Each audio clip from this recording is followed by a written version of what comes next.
All right, hey, one last game, Shane. Man, again, disappointing it close to the season, but it was a hell of a year for the Ole Miss Rebels. But they fell in the Sugar Bowl here, late Saturday night, damn midnight type game here. But Baylor wins 21-7, and of course the big story: Matt Corral injured his ankle, could not finish the football game after barely playing in it. Now the good news is, it sounds like he didn't break his ankle or anything. And from what I understand, Chris Mortensen has kind of come out. Chris Lowe also, ESPN, has come out and said this is not a long-term injury, so that's great news.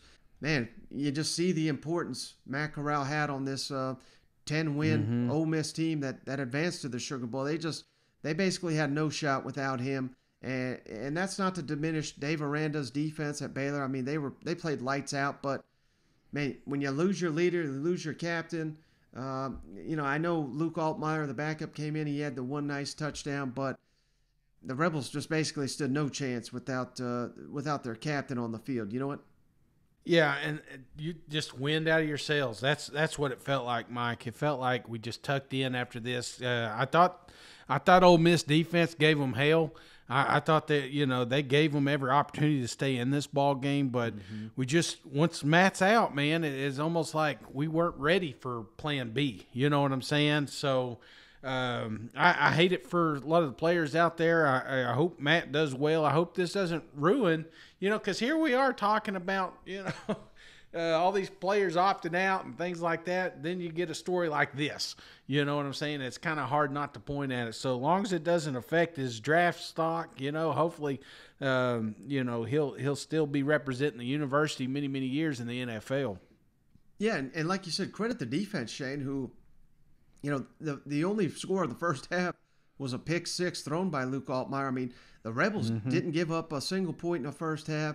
They kind of, I don't want to say crumbled in the second half, but they did give up the 2 scores late. But, if your defense gives up 14 points and you're the Ole Miss Rebels, you expect to win in a damn landslide here because you're used to scoring so much. So, hey, they rose to the occasion once again, but just a tough way to end the season. But, again, I mean, I know Jeff Lebby's gone, Matt Corral's gone. The anticipation is Lane Kiffin will reel him in, an elite transfer quarterback to compete with Luke Altmaier for next season to be the starting quarterback. And then, hey, even though you're down because of this, Shane, this news broke, but they're putting $1.5 billion into the athletics program. They're going to renovate Vaught Hemingway Stadium. They're going to renovate all the facilities down there.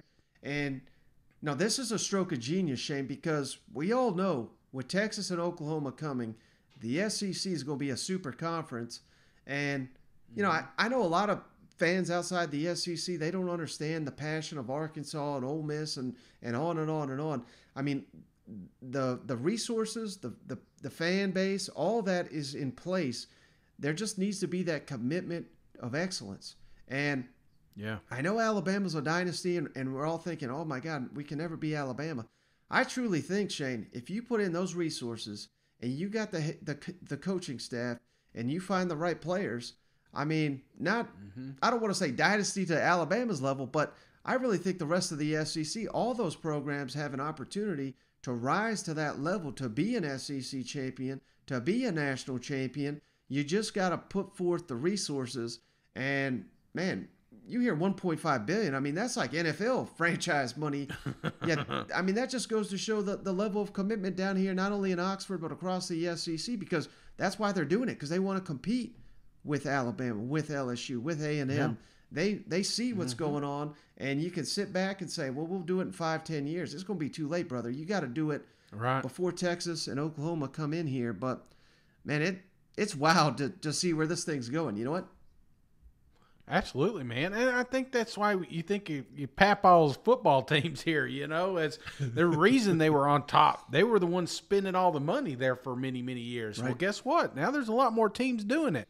Now it don't really matter where you at. You can be in Podunk, Indiana, French Lick, Indiana. You can win national championship if you got enough money involved. You know what I'm saying? So that's the next chapter of college football. And kudos for Ole Miss and they're not the only one, man. I'm telling you, from top to bottom, all through the SEC, there's going to be some programs stepping up and spending some money. But $1.5 billion. Come on now. Ole Miss is ready to win some championships, baby.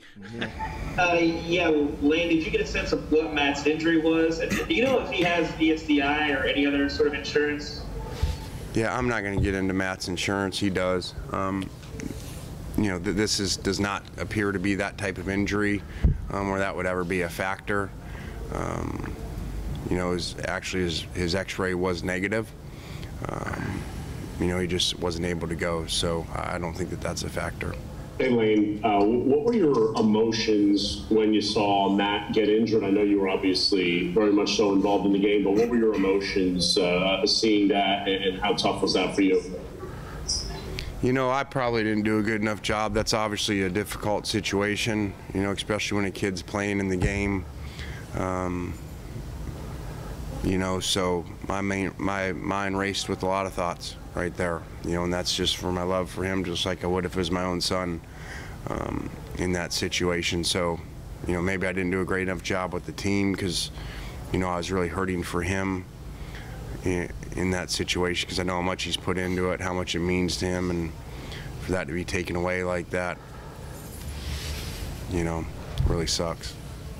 Hey, Lane, a couple of things, if you don't mind. I know you already addressed Jeff Levy leaving. There's reports about Wilson Love leaving for Oregon. There's talks about DJ Durkin possibly having some opportunities. I was wondering if you could address their futures on your staff, and then also, does Luke's performance tonight change anything with the way that you evaluate the transfer portal at quarterback? There's a lot of questions there.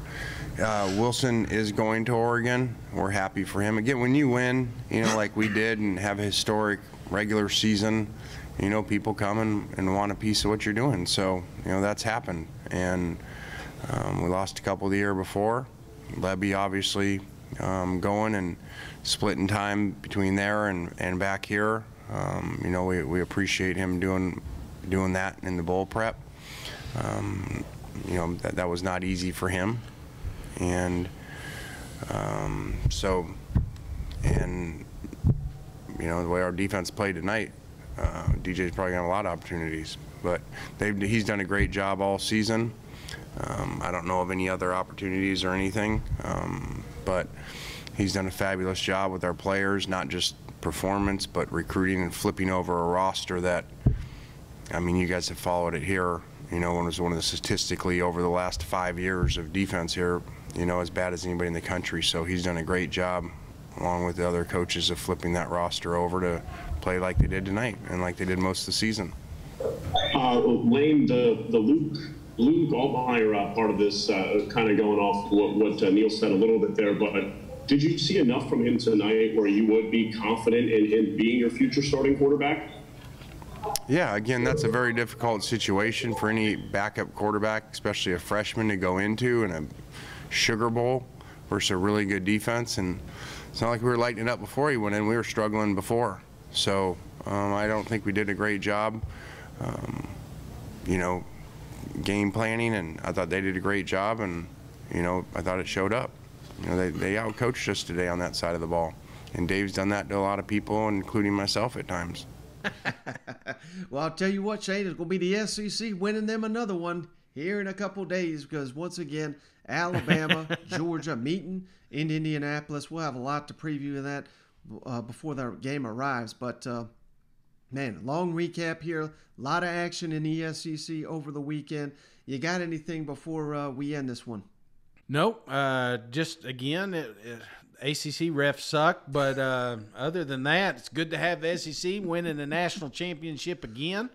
And I don't know, man. We had some great football, brother. I did, the good news was I got to soak a lot of that up because I couldn't go anywhere. But you know what I'm saying? It was every minute of it I watched. So I love it.